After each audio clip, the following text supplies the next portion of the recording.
നമസ്കാരം. 1960 ഒപ്പുവെച്ച സിന്ധു നദീജല കരാർ ലോകത്തിലെ തന്നെ ഏറ്റവും സങ്കീർണമായതും എന്നാൽ ദശാബ്ദങ്ങളായി നിലനിന്ന് പോരുന്നതുമായ ഒരു കരാറാണ്. ലോകബാങ്കിന്റെ മധ്യസ്ഥതയിൽ ഒപ്പുവെച്ച ഈ കരാർ രണ്ട് ശത്രു രാജ്യങ്ങൾക്കിടയിൽ ജലത്തിന്റെ വിഹിതം തിട്ടപ്പെടുത്തുന്നതിൽ ഒരു മാതൃകയായി വാഴ്ത്തപ്പെട്ടിരുന്നു. എന്നാൽ മാറിയ ആഗോള രാഷ്ട്രീയ സാഹചര്യത്തിലും അതിർത്തി കടന്നുള്ള ഭീകരവാദത്തിന്റെ നിഴലിലും ഈ കരാർ ഇന്ന് വലിയൊരു രാഷ്ട്രീയ ആയുധമായി മാറിയിരിക്കുന്നു. പാകിസ്ഥാൻ ഈ കരാറിനെ തങ്ങളുടെ നിലനിൽപ്പിന്റെ അടിസ്ഥാനമായി കാണുമ്പോൾ ഇന്ത്യ ഇതിനെ തങ്ങളുടെ വികസന അവകാശവാദങ്ങളും സുരക്ഷയും ഉറപ്പാക്കാനുള്ള ഒരു മാർഗമായാണ് കാണുന്നത്. പാകിസ്ഥാൻ ദേശീയ അസംബ്ലിയിൽ എംപിമാർ ഉയർത്തുന്ന ആശങ്കകൾ വെറും വാക്കുകളല്ല, തങ്ങളുടെ സമ്പദ് വ്യവസ്ഥയുടെ തകർച്ചയെക്കുറിച്ചുള്ള അവരുടെ ഭയാശങ്കകളാണ്. BJP സർക്കാർ അധികാരത്തിലെത്തിയതോടെ ഇന്ത്യയുടെ നയതന്ത്ര സമീപനത്തിൽ വന്ന മാറ്റം രക്തവും വെള്ളവും ഒരേ സമയം ഒഴുക്കാനാവില്ല എന്ന പ്രഖ്യാപനത്തിലൂടെ പുതിയൊരു അധ്യായം കുറിച്ചിരിക്കുകയാണ്. ഈ വിഷയം ഭാവിയിൽ ദക്ഷിണേന്ത്യൻ രാഷ്ട്രീയത്തെ എങ്ങനെ സ്വാധീനിക്കുമെന്നതിനെക്കുറിച്ച് നമുക്കൊന്ന് പരിശോധിച്ചു നോക്കാം. 1960 സെപ്റ്റംബർ 19 കറാച്ചിയിൽ വെച്ച് അന്നത്തെ പ്രധാനമന്ത്രി ജവഹർലാൽ നെഹ്റുവും പാകിസ്ഥാൻ പ്രസിഡന്റ് അയൂബ് ഖാനും ഒപ്പുവെച്ച കരാർ. അത് വിഭജനാനന്തര കാലത്തെ ജലതർക്കങ്ങൾക്ക് അന്ത്യം കുറിക്കാൻ ലക്ഷ്യമിട്ട ഒന്നായിരുന്നു. കിഴക്കൻ നദികളായ ബിയാസ്, രവി, സത്ലജ് എന്നിവയുടെ പൂർണ്ണ നിയന്ത്രണം ഇന്ത്യക്കും, പടിഞ്ഞാറൻ നദികളായ സിന്ധു, ഝലം, ചെനാബ് എന്നിവയുടെ നിയന്ത്രണം പാകിസ്ഥാന് നൽകാൻ കരാർ വ്യവസ്ഥ ചെയ്തു. എന്നാൽ പടിഞ്ഞാറൻ നദികളിൽ ഇന്ത്യക്കും ജലവൈദ്യുതി പദ്ധതികൾക്കും ജലസേചനത്തിനും അവകാശമുണ്ട്. ദശാബ്ദങ്ങളായി ഇന്ത്യ കരാർ അക്ഷരം പ്രതി പാലിച്ചു വരുന്നുണ്ട് എങ്കിലും അതിർത്തിയിലെ ഭീകരാക്രമണങ്ങൾ കരാറിന്റെ അന്തസ്സത്തെ ബാധിച്ചു തുടങ്ങിയിട്ടുണ്ട്. ഇന്ത്യ കരാറിലെ പഴുതുകൾ ഉപയോഗിച്ച് തങ്ങളുടെ അവകാശങ്ങൾ പുനഃസ്ഥാപിക്കാൻ ശ്രമിക്കുകയാണ്. കരാർ കാലഹരണപ്പെട്ടുവെന്ന് പറയാനാകില്ല എങ്കിലും ഇന്നത്തെ കാലഘട്ടത്തിന്റെ ആവശ്യങ്ങൾക്കനുസരിച്ച് അത് പരിഷ്കരിക്കേണ്ടതുണ്ടെന്ന വാദം ഇന്ത്യ ശക്തമായി ഉന്നയിക്കുന്നു. പാകിസ്ഥാന്റെ പദ്ധതികൾക്ക് മറുപടിയായി കരാർ അനുസരിച്ചിട്ടുള്ള പദ്ധതികൾ നിർമ്മിക്കാൻ ഇന്ത്യക്ക് പൂർണ്ണ അവകാശമുണ്ടെന്നും ഇത് പാകിസ്ഥാന്റെ കാർഷിക താൽപര്യങ്ങളെ ബാധിക്കില്ലെന്നും ഇന്ത്യ ആവർത്തിച്ച് വ്യക്തമാക്കുന്നു. പാകിസ്ഥാൻ എംപിമാരുടെ ആശങ്കകൾ തികച്ചും പ്രായോഗികമായ സാമ്പത്തിക കാരണങ്ങളിൽ അധിഷ്ഠിതമാണ്. പാകിസ്ഥാന്റെ GDPയുടെ വലിയൊരു ഭാഗം കൃഷിയാണ്. ആ കൃഷിഭൂമിയുടെ വലിയൊരു ശതമാനം നനയുന്നത് ഈ നദികളിലെ വെള്ളം കൊണ്ടാണ്. ജലപ്രവാഹത്തിൽ എന്തെങ്കിലും തടസ്സമുണ്ടായാൽ അത് പാകിസ്ഥാന്റെ ഭക്ഷ്യസുരക്ഷയെ ബാധിക്കും. അവർ ഈ വിഷയം അന്താരാഷ്ട്ര വേദികളിൽ ഉന്നയിക്കുന്നത് ഇതിന്റെ ഗൗരവം വ്യക്തമാക്കുന്നു. 90% ജനങ്ങളും ഈ നദീതടങ്ങളിലാണ് താമസിക്കുന്നതെന്നത് പാകിസ്ഥാന്റെ ദുർബലതയെ എടുത്തു കാണിക്കുന്നു. ഇന്ത്യയുടെ അണക്കെട്ട് നിർമ്മാണം, വൈദ്യുത ഉൽപാദനം എന്നിവയെല്ലാം പാകിസ്ഥാൻ കാണുന്നത് തങ്ങളെ പട്ടിണിയിലാക്കാനുള്ള ശ്രമമായിട്ടാണ്. ഈ ഭയത്തെ ഉപയോഗിച്ച് പാകിസ്ഥാൻ സൈനിക നേതൃത്വം ഇന്ത്യക്കെതിരെ യുദ്ധഭീഷണി മുഴക്കാറുമുണ്ട്. വെള്ളം എന്നത് ഒരു ജീവവായുവായ രാജ്യത്ത് അത് തടയുന്നത് വലിയ സാമൂഹിക പ്രക്ഷോഭങ്ങൾക്ക് വഴിവെക്കുമെന്ന് അവർക്കറിയാം.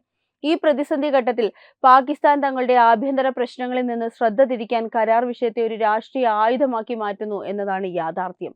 പ്രധാനമന്ത്രി നരേന്ദ്രമോദിയുടെ നേതൃത്വത്തിലുള്ള BJP സർക്കാർ പാകിസ്ഥാനുമായുള്ള ബന്ധത്തിൽ ഭീകരതയ്ക്ക് മുൻഗണന നൽകുന്ന നയമാണ് സ്വീകരിച്ചത്. ഇന്ത്യ പാകിസ്ഥാനോട് നേരത്തെ ഉണ്ടായിരുന്ന സഹിഷ്ണുത മാറ്റി ശക്തമായ പ്രതികരണങ്ങൾ ഉണ്ടാക്കാൻ തുടങ്ങി. സിന്ധു നദീജല കരാറിലും ഇത് പ്രകടമാണ്. ഇന്ത്യക്ക് ലഭിക്കേണ്ട ജലം പാകിസ്ഥാനിലേക്ക് ഒഴുകിപ്പോകുന്നത് അനുവദിക്കില്ലെന്ന തീരുമാനം വലിയൊരു മാറ്റമാണ് ഉണ്ടാക്കിയത്.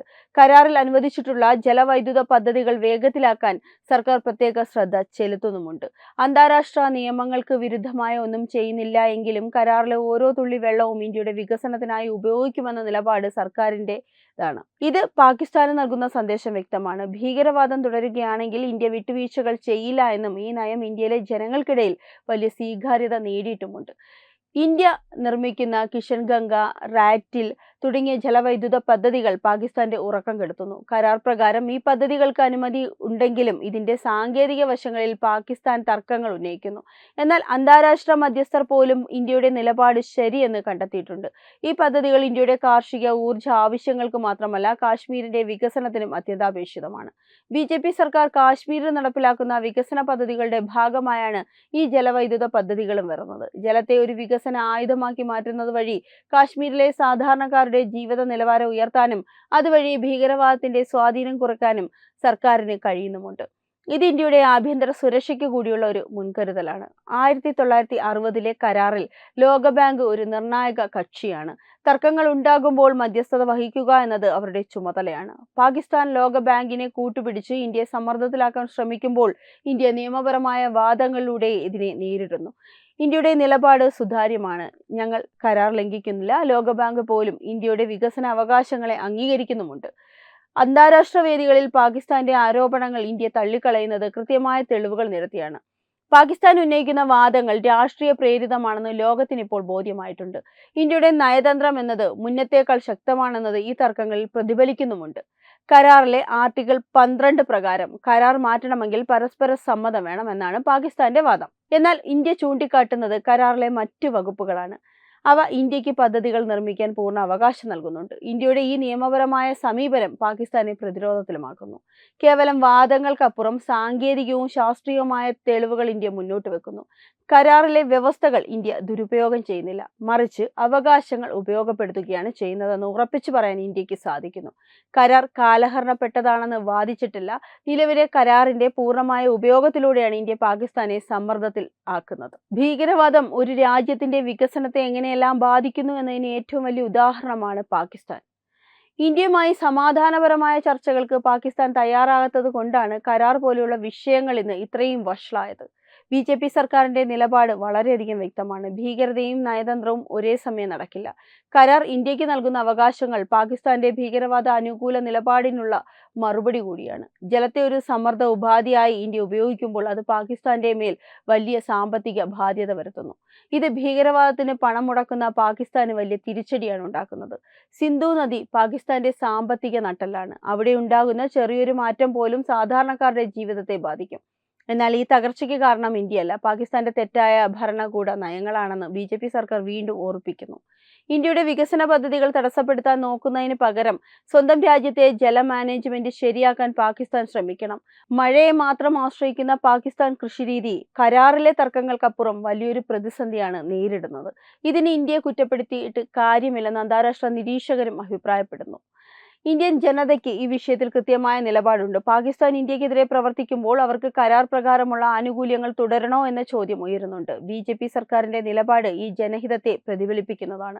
രാഷ്ട്രീയ ഇച്ഛാശക്തിയോടുകൂടി സർക്കാർ എടുക്കുന്ന തീരുമാനങ്ങൾ പാകിസ്ഥാന്റെ തടസ്സവാദങ്ങളെ തകർക്കുന്നു. കരാർ ലംഘിക്കാതെ തന്നെ ഇന്ത്യക്ക് പാകിസ്ഥാന്റെ മേൽ സമ്മർദ്ദം ചെലുത്താനാകുമെന്ന് സർക്കാർ തെളിയിക്കുന്നു. ഈ നിലപാട് ഇന്ത്യയുടെ പരമാധികാരവും അഭിമാനവും ഉയർത്തിപ്പിടിക്കുന്നു. സിന്ധു നദീജല കരാർ എന്നേക്കുമായി നിലനിൽക്കുമോ എന്നത് സംശയമാണ്. കാലത്തിനനുസരിച്ച് മാറ്റങ്ങൾ അനിവാര്യമാണ്. ഇന്ത്യ കരാർ പരിഷ്കരിക്കാൻ താല്പര്യപ്പെടുന്നുണ്ടെങ്കിൽ അത് അന്താരാഷ്ട്ര മാനദണ്ഡങ്ങൾ പാലിച്ചുകൊണ്ടായിരിക്കും.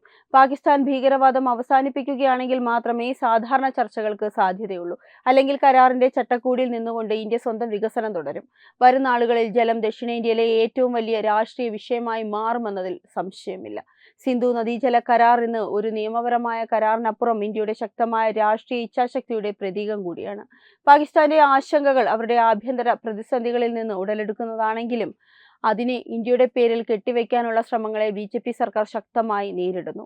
നിയമപരമായും തന്ത്രപരമായും ഇന്ത്യ ഈ വിഷയത്തിൽ മേൽക്കൈ നേടിയിട്ടുണ്ട്. ജലം ഇന്ത്യയുടെ അവകാശമാണെന്നും അത് രാജ്യത്തിന്റെ വികസനത്തിനും സുരക്ഷയ്ക്കും വേണ്ടി ഉപയോഗിക്കപ്പെടുമെന്നുമുള്ള നിലപാട് അടിയുറച്ചതാണ്. ഭീകരവാദത്തിനെതിരെയുള്ള പോരാട്ടത്തിൽ നയതന്ത്രത്തിന്റെ ഭാഗമായി ജലത്തെ ഉപയോഗിക്കുന്നത് വരും കാലങ്ങളിലും ഇന്ത്യ തുടരുമെന്നതും ഉറപ്പാണ്. കരാർ നിലനിൽക്കുമെങ്കിലും അതിന്റെ ഉപയോഗത്തിൽ ഇന്ത്യ പുതിയ മാനദണ്ഡങ്ങൾ നിശ്ചയിച്ചിരിക്കുകയാണ്. പാകിസ്ഥാന്റെ ഭയവും ആശങ്കയും അവരുടെ തെറ്റായ നയങ്ങളുടെ ഫലമാണ്, അല്ലാതെ ഇന്ത്യയുടെ അക്രമത്തിന്റെ ഫലമല്ല. ഇനിയുള്ള കാലം ഇന്ത്യയുടെ വികസനം, രാജ്യത്തിന്റെ സുരക്ഷ എന്നിവയ്ക്കായിരിക്കും പ്രഥമ പരിഗണന. ഈ വാർത്തയെപ്പറ്റിയുള്ള നിങ്ങളുടെ അഭിപ്രായങ്ങൾ കമന്റ് ചെയ്യൂ. വാർത്തകൾ വേഗത്തിൽ അറിയാനായി ചാനൽ സബ്സ്ക്രൈബ് ചെയ്യൂ. വെബ് ഡെസ്ക് തത്വമൈ ന്യൂസ്. HIV അണുബാധ സന്തോഷപൂർണമായ ഒരു ജീവിതത്തിന് തടസ്സമല്ല. HIV അണുബാധയ്ക്ക് ഫലപ്രദമായ ചികിത്സ ഇന്ന് ലഭ്യമാണ്. ഇതിന് യഥാസമയം അണുബാധ കണ്ടെത്തുന്നതും കാലേക്കൂട്ടി ചികിത്സ നടത്തേണ്ടതും അത്യാവശ്യമാണ്. സൗജന്യമായ ചികിത്സയും മാർഗനിർദ്ദേശങ്ങളും സർക്കാർ ആശുപത്രികളിലെ ART അഥവാ ഉഷസ് കേന്ദ്രങ്ങളിൽ ലഭ്യമാണ്. ആരോഗ്യ സംരക്ഷണം ഓരോരുത്തരുടെയും ഉത്തരവാദിത്തമാണ്.